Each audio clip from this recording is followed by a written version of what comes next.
Hello, my name is Michael, and I serve here at West Salem Foursquare Church. Thank you for joining us this week in the Pause Reading Plan Devotionals. And what a week it's been.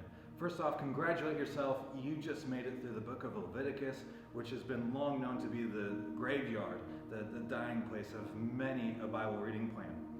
But today we're also in the book of Psalms, chapters 10 through 19. And as much as I love the book of Psalms, being with all its musical aspects and me being a musician myself, sometimes it's tough. You know, as David and other psalmists are just crying their hearts out to God on paper, a lot of times it's songs of praise and joy, but sometimes you get these cries of help, and I feel like in this section, more than not, we get these cries that everything is wicked, as in chapter 14, verse 2, it says, "The Lord looks down from heaven on the entire human race. He looks to see if anyone is truly wise, if anyone seeks God. But no, all have turned away, and all have become corrupt. No one does good, not a single one." And it's easy to make some comparisons through events that are going on in the world, and we get through these, and we also hear these cries that God would destroy the enemies of the psalmists, of David and others. And it got me thinking, like, how is it that we can cry out for the destruction of our enemies when God tells us to love them in Matthew, when Jesus himself is telling us to love them?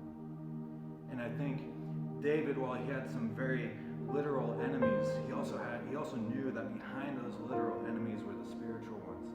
Paul tells us that our battle is not with flesh and blood, but against powers and rulers and authorities in the heavenly realms.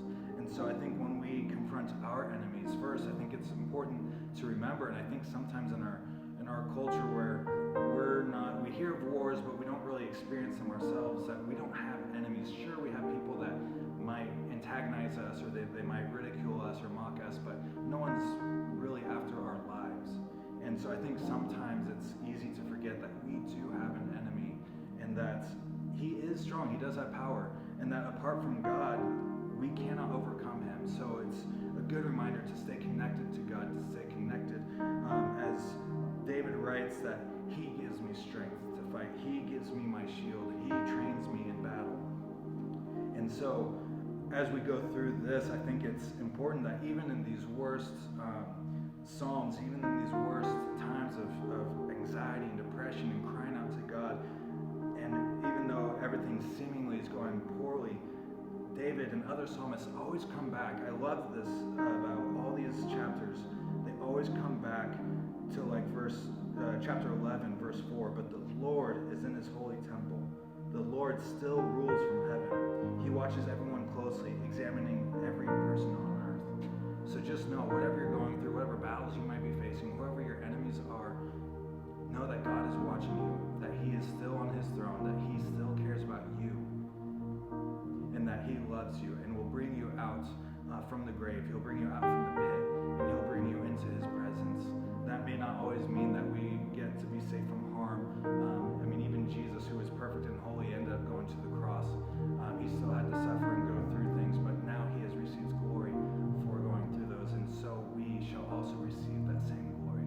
So I just want to encourage you to keep pressing in, no matter what you're going through. Just know and rest in his grace. Thanks for tuning in this week. If you'd like to join us in reading the Pause Plan, please visit wsfc.org. And if you are in need of prayer or have any questions, please go to wsfc.org, where you can find the staff page in the About section, and you can contact any of the staff who would love to communicate with you. Thank you for supporting and reading with us.